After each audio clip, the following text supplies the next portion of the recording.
यदि तपाईँले P37 submit गर्दै हुनुहुन्छ भने एकछिन पर्खनुहोस् है।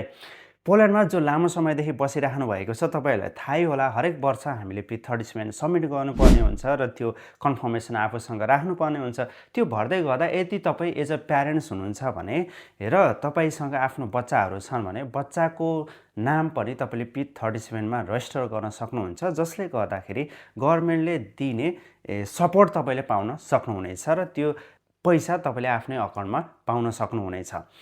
र त्यस्तै एउटा इम्पोर्टेन्ट कुरा रहेको छ, जुन चाहिँ नेपालीहरू अन्य कम्युनिटीमा के छ थाहा भएन, नेपाली कम्युनिटीमा लास्ट 2-3 इयर्सदेखि एकदमै मिसयुज गरिराख्नु भएको छ।